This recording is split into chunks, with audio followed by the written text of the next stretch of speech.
Olá, sejam bem-vindos ao Não Alimente Zumbis, eu sou a Nath e venho aqui para te dar a dica de um documentário que acabou de chegar na Netflix. A verdadeira história do roubo do século vai contar ali como 5 criminosos conseguiram formar um plano, executá-lo com muito êxito e roubar um dos bancos em Buenos Aires. Esse plano em questão se chamava Plano Donatello e é muito surtado tudo isso que acontece, é muito divertido ver como eles planejaram, mas tem algumas coisas morais e éticas ali que a gente precisa salientar. Quer saber um pouquinho mais? Eu vou te contar tudo nesse vídeo. No dia 13 de janeiro de 2006, um grupo acabou invadindo um banco em Buenos Aires, na Argentina, e roubando cerca de 19 milhões. Tudo isso sem fazer vítimas, apesar de termos ali 23 reféns e, teoricamente, sem usar armas de fogo.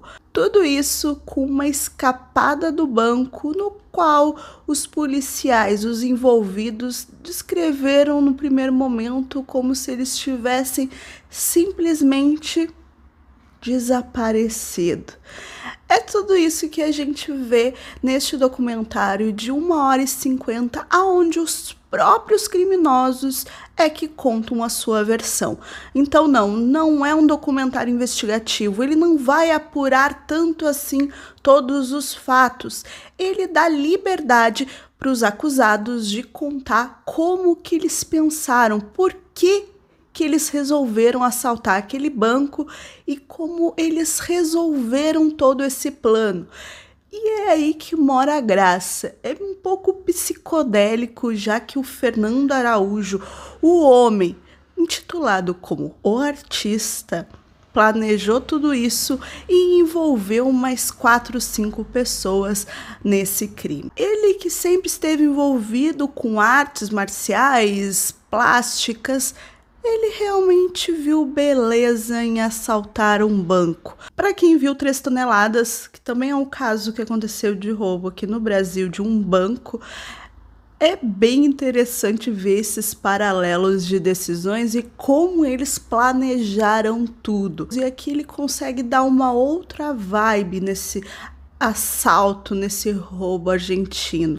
Metade do documentário a gente vê muito o Fernando Araújo, que foi quem arquitetou o plano, e mostrando como ele é egocêntrico, como ele gosta da atenção. Ele estudou anos teatro e várias artes, então ele tem isso incorporado. Ele pede a câmera e, de uma certa maneira, a gente até acha estranho, aquele cara muito teatral, mas acaba funcionando muito bem para contar essa história na visão dos bandidos. Eu disse que não é muito ético, realmente, né? A gente tem ali 4 depoimentos, basicamente, que são dos envolvidos, dos que cometeram o assalto, e a gente acaba vendo realmente que foi um plano bem executado. Esse caso que aconteceu na Argentina, ele foi planejado durante quase 2 anos pelo Fernando e o seu grupo e foi executado no dia 13 de janeiro de 2006, fazendo ali com que eles simplesmente esvaziassem o cofre com joias e dinheiro, dólar, tudo o que tinha lá. Só que toda a questão é como eles sairiam. Como o Fernando pensou neste plano? Porque o que a gente tem, né? Túnel ou um assalto rápido, onde os assaltantes entram no banco, tiram o que tem e escapam. Geralmente, esse assalto, os policiais acabam cercando ali, né, os criminosos. Geralmente dura horas, vai ter reféns, pode acontecer algo mais grave com os reféns. No final das contas, eles acabam sendo presos, né? Eles cansam e saem. Ou tu faz um túnel, que é o caso do 3 toneladas, do documentário da Netflix, conta o caso aqui do Brasil. Eles fizeram um túnel de uma casa onde eles alugaram perto do banco, por meses construindo aquele túnel. Num fim de semana eles entraram e pegaram todo o dinheiro e escaparam. No da Argentina, nesse que a gente vê aqui nesse documentário, não. O plano, o artista em questão, o Fernando Araújo, o criminoso, ele quis pensar em algo que ninguém tivesse pensado. Até o psicólogo dele disse que quando ele contou, achava que ele estava numa viagem muito louca ali, entendeu? Porque é o que parece. Ele queria que isso fosse visto como arte, que ninguém tinha feito daquela maneira, ou os outros realmente era pela grana em abundância ou para se afirmar de alguma maneira. Um dos policiais que fala ali, um dos poucos que fala no documentário, ele diz, né, que geralmente esses criminosos, eles morrem pela boca, porque o ego deles é muito grande e sempre acaba escapando algo exatamente por conta disso. E é aí que entra os paralelos, né? A gente tem eles como protagonistas contando isso. E o Fernando pensando em como faria esse assalto ser o mais genial possível. Até que ele se dá conta que o encanamento ali, o esgoto da rua que dá acesso perto do banco saía ali num riacho, né, digamos. E ele poderia usar esse encanamento, esse esgoto, digamos, para chegar até o banco. Só que eles não iriam entrar no banco, eles iriam sair por aquele lugar. Aí é que tem a brincadeira do plano do Donatello, né, que são as tartarugas ninja. Ele usa Donatello, um grande artista renascentista, que é um dos nomes das tartarugas ninja, que vivem no esgoto, que são verdes igual maconha e que amam pizza de alguma maneira. Teve até pizza nesse assalto. Então é isso que encanta no documentário, como o diretor faz com que cada um se coloque como protagonista na sua ação. Cada um teve uma função nesse assalto. Boa parte do começo é com o Fernando, realmente, porque foi ele que pensou basicamente nisso, mas cada um teve um papel e eles são colocados dessa maneira no documentário, contando a sua história e como que eles conseguiram escapar depois de 7 horas ali dentro do banco, né, com os reféns, limpar o banco, tirar toda a grana, escapar pelo esgoto, fugir. E quando eles chegaram na casa onde eles tinham planejado tudo, de se encontrar e dividir a grana, os policiais não tinham nem entrado ainda dentro do banco. Eles achavam que eles estavam lá ainda com os reféns. Não, eles tinham sumido. Aí é que entra um pouco do meu anjinho aqui, disse, eu achei legal isso. É impossível não achar legal o que eles fizeram. E não é legal de maneira tipo, uou, eles foram contra o sistema, uma coisa meio anarquista. O próprio Fernando Araújo disse que não. Ele é super a favor do capitalismo. Ele tá ali apenas querendo fazer a sua arte dessa maneira. O quão genial e maluco é isso? Não sei.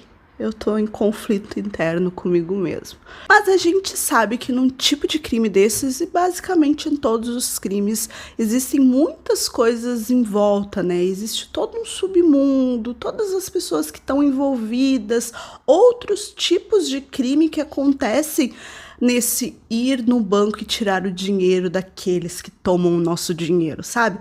Essa ideologia fantasiosa dessa coisa de tipo, eu tô tirando dos ricos, então eles não vão sentir falta. Até no documentário eles dizem, né, que tipo, todo mundo no final das contas saiu ganhando, as vítimas que perderam seus dinheiros que estavam lá no banco, os policiais que foram condecorados, que ganharam bons cargos depois de resolverem o caso, sabe? Eles querem deixar isso claro, tipo, a gente não fez nada de mal, entende? A gente só foi lá, pegou um dinheiro e era isso. Não. Tem muita coisa por trás, só que o diretor não quis abordar essas partes, nem a briga, nem as discussões, nem o conflito interno do próprio grupo, sabe? Eles estão separados, cada um contando a sua história.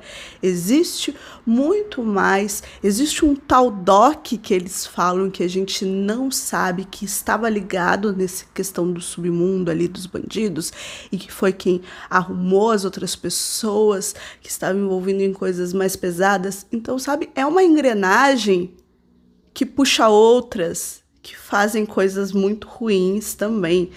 Então, achar tudo isso uma grande beleza é que faz com que a gente talvez tente se distanciar do documentário e colocar essa trava, entendeu? Tipo, ok, eu tô gostando, eu tô achando genial, mas não tá batendo, gente, não tá batendo. Só que é uma escolha de direção, uma escolha de roteiro, uma escolha de como o diretor escolheu mostrar pra gente isso. É o que os criminosos quiseram contar. Não existe uma apuração se aquilo tudo que eles falam é verdade, de tudo aquilo que eles contam do aquele plano, de tudo que eles fizeram realmente é verdade. Se não fizeram outras coisas piores naquele processo, sabe, durante esses anos em que eles ficaram pensando em como iriam assaltar e executando tudo para que no dia 13 de janeiro eles fizessem aquilo. Mas eu aconselho que vocês assistam porque realmente prende de uma maneira que vocês não vão querer parar. É viciante em tentar entender o mecanismo da mente do Fernando, deste homem, e também pensar em como que esses outros criminosos fizeram parte disso tudo. Por que que eles entraram nesse plano e como foi executado. É bem interessante saber essas coisas. E outro detalhe é que a trilha sonora é maravilhosa. Vocês vão ficar encantados com a trilha. É basicamente um filme de ação, filme de assalto, no caso, onde os assaltantes são os protagonistas do filme. Então, de certa maneira, é quase como uma fantasia onde a gente está torcendo pelos bandidos. Então, o documentário A Verdadeira História do Roubo do Século tá na Netflix. Tem muito mais detalhes, gente. Não se preocupe com o que eu falei. Tem muito mais coisa ali. E o final é bem interessante. O final deixa uma coisinha assim de tipo, vocês acham mesmo que a gente ia contar tudo pra vocês? Não se esqueça de se inscrever aqui no canal e deixar o likezinho que eu sempre trago dicas de documentários aqui pra vocês. Beijos e até a próxima.